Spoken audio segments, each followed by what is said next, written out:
I've been a Sonic fan for basically my entire life. Despite coming out years before I was born, the first game I ever played was the original Sonic the Hedgehog on the Sega Genesis. Sonic the Hedgehog has been a constant part of my life since then.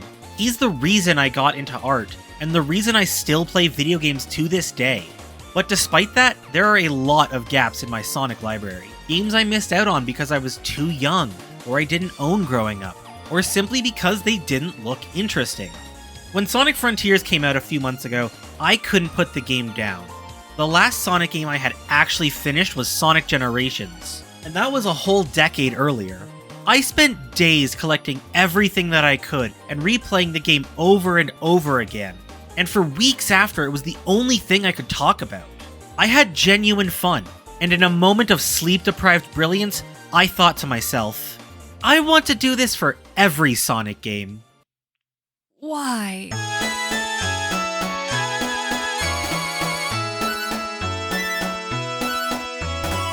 So, let's start at the beginning.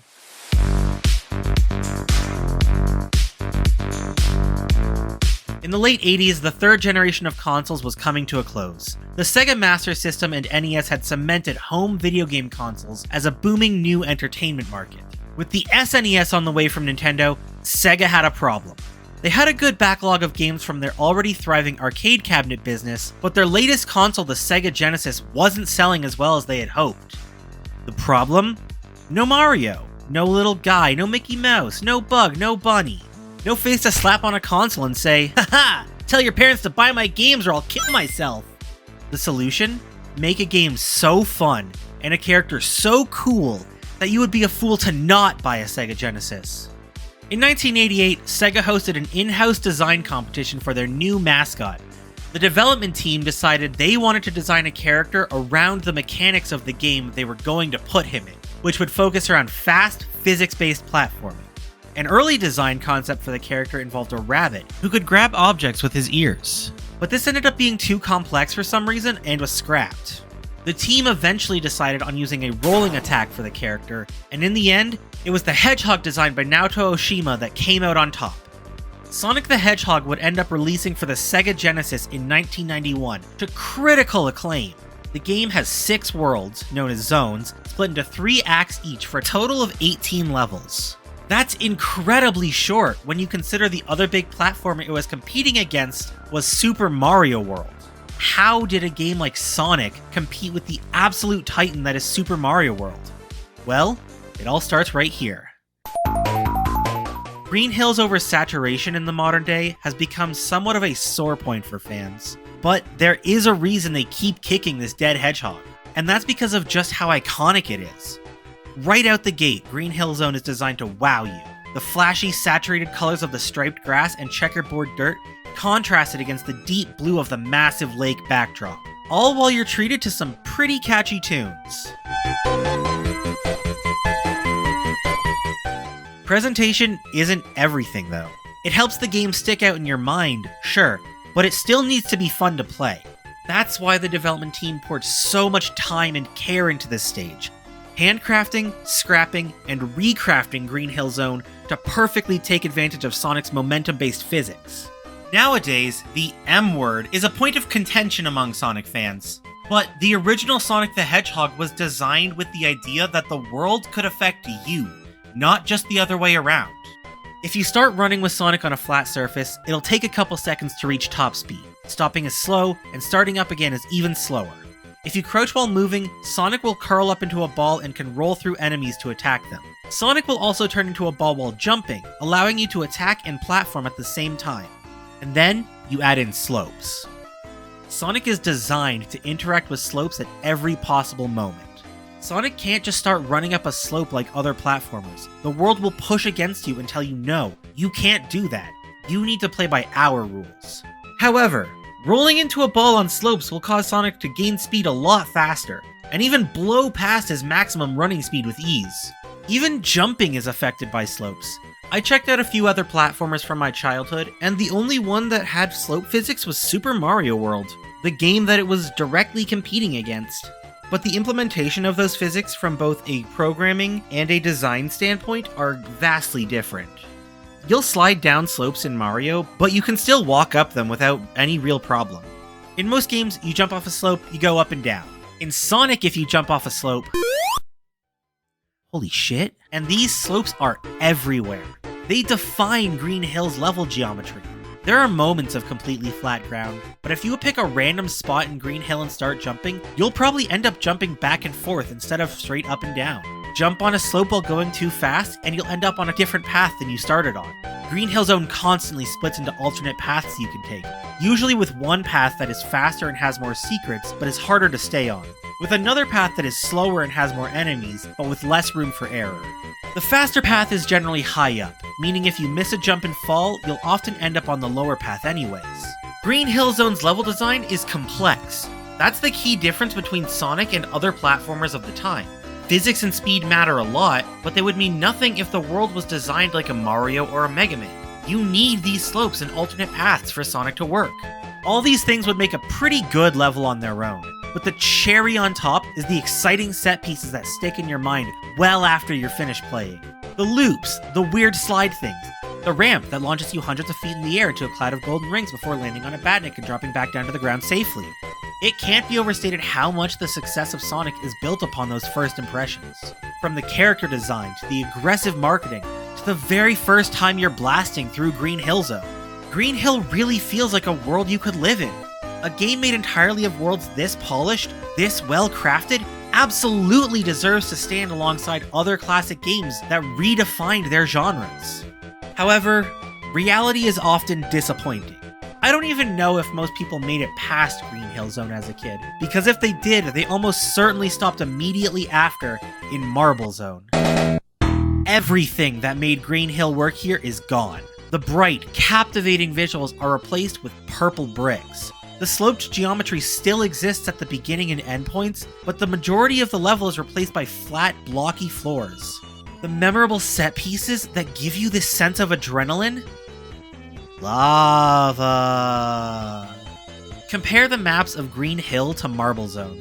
Green Hill Zone has a beginning, middle, and end that the player must traverse, with the rest of the stage being filled in with multiple paths you can freely swap between. Marble Zone has one pathway that you can't leave, and you are boxed in on all sides.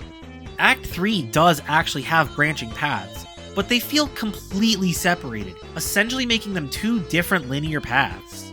There are certain moments where it doesn't matter how fast you get there, you will be forced to stop and wait anyways.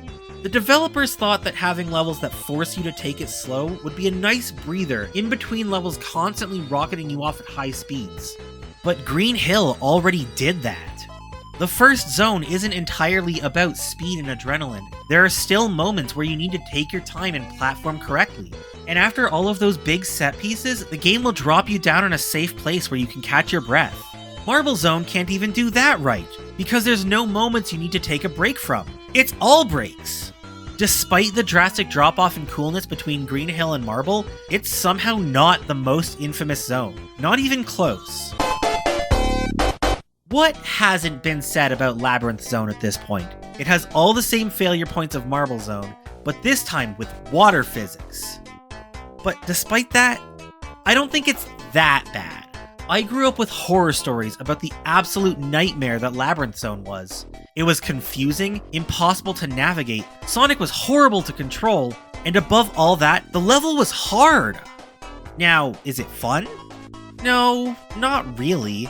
It's basically just Marble Zone with water physics. I'm not going to sit here and try to tell you that water physics are fun, actually. Most of the time, they're not. Sonic's jump is slower, his run is slower, and if you don't manage your air, you'll drown. While you're forced to play by the zone's rules, it doesn't feel like there are as many moments where the game is forcing you to sit still and wait. The level design is completely linear, which is a bad thing, but that means it's not possible to get lost in the stage. And it's not really any harder than the stages that come before or after it. It's still fundamentally flawed level design though. It's slow, it's boring, and the game would probably be better without it. Before Labyrinth Zone though, there's Spring Yard Zone, a somewhat in-between of Green Hill and Marble Zone. There are plenty of slopes and large memorable set pieces that give you a sense of adrenaline and speed. There are even diverging paths that you can swap between by successfully completing or failing various platforming challenges. But there are also forced waiting sections that you can't speed up no matter how well you play. And the bottom path is just a straight line through a tunnel where you're boxed in on all sides. Add on the fact that the level throws in obstacles that punish you for trying to go too fast in the wrong spots, and it's not that fun. It's not the worst level, but it is my least favorite. No matter how many chances I give it, I just don't find it fun. Starlight is much of the same. It has a lot more of what makes Green Hill good, slopes and loops, alternate paths that you can freely switch between, and even ramps you can jump off to reach new areas. But it also has a lot more of what makes Springyard extremely unfun to me. Obstacles that punish you for going fast. The forced waiting sections in this level still exist, but they're not as egregious. Seesaw platforms that you need to use to launch yourself to higher levels of the stage, and these fans that are placed everywhere throughout the act. If you know where they are, or if you're moving fast enough, you can usually get around them, but if you get caught, they are aggravating. The most egregious thing Starlight Zone does, though, is show a massive, sprawling city in the backdrop, along with a gorgeous skylit with hundreds of stars. I've lived in both the city and the country, and you can't have both. It's one or the other. This is just immersion breaking, man. Up until now, the game has had its ups and downs, but nothing has truly turned me off of the game. I like moments of frustration because it often feels rewarding to have finally overcome those challenges. But there is nothing rewarding about Scrap Brain Zone. So, hear me out.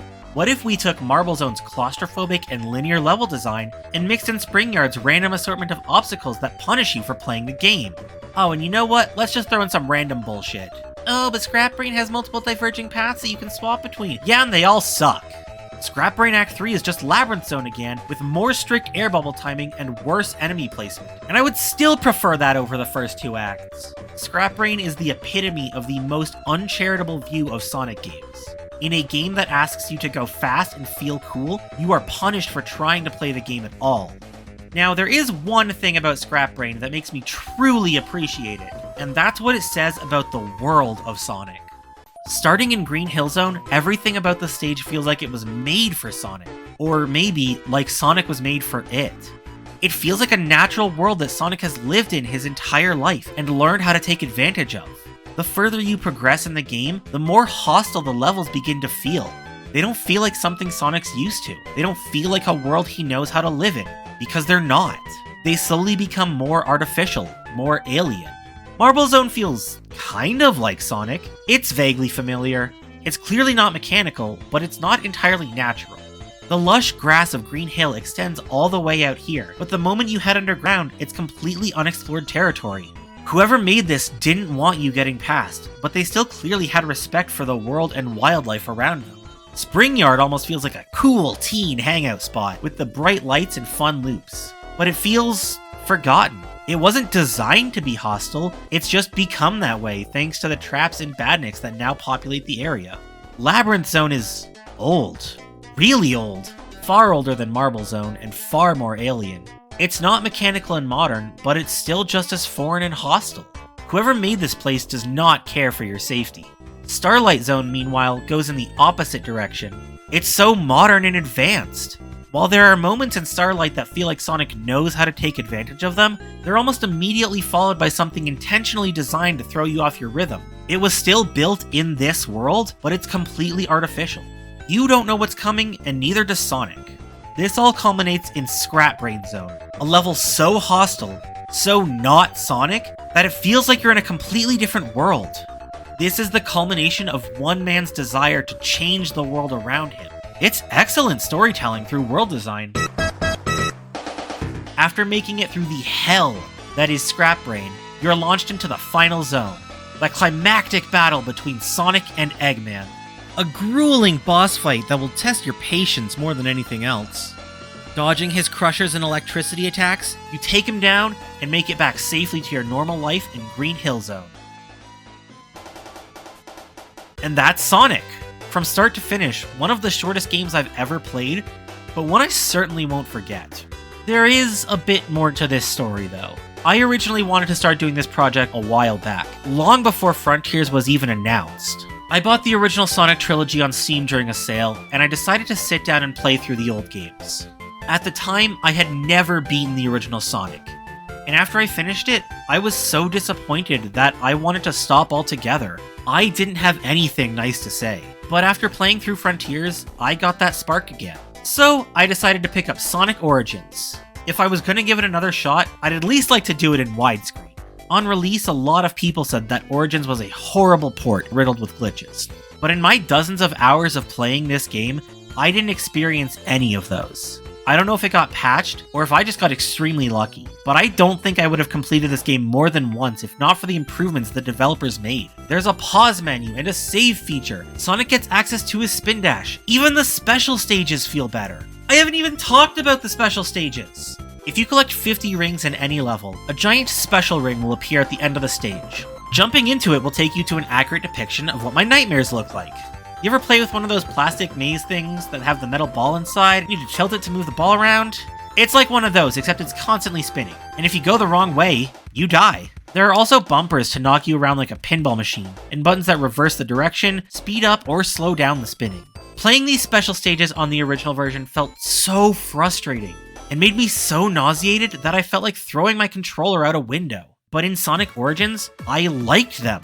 I had fun mastering them. I can beat all of them on my first try pretty consistently because I wanted to get good at them.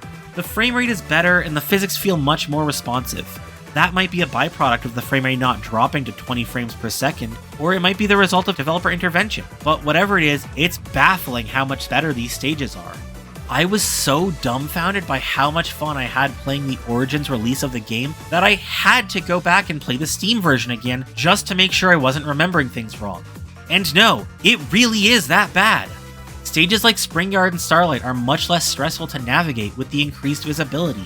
And Scrap Brain, the worst stage, gets a massive boost in playability thanks to the spin dash, making certain obstacles far less stressful to deal with. There are still flaws in the level design, but they actually work now. Remember how I said Labyrinth wasn't that bad?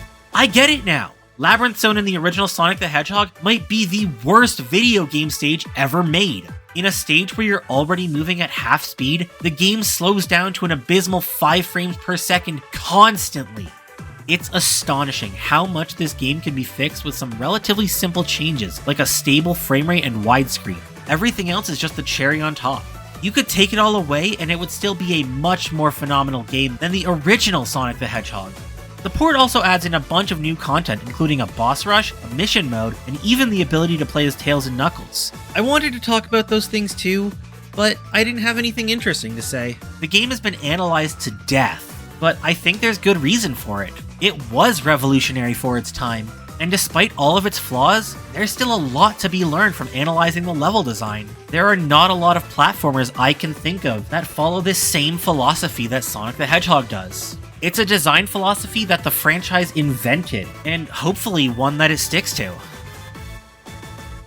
I'm glad I gave this game another chance. It may be frustrating at times, but for a game with so little substance, it sure has given me a lot to think about. I was never a big fan of the classic games. I played them, but I would always stop halfway and go do something else. I'm happy that I was able to finally come back and complete the game that started me on the path to who I am today. But this is just the beginning, because I've got 30 years of catching up to do.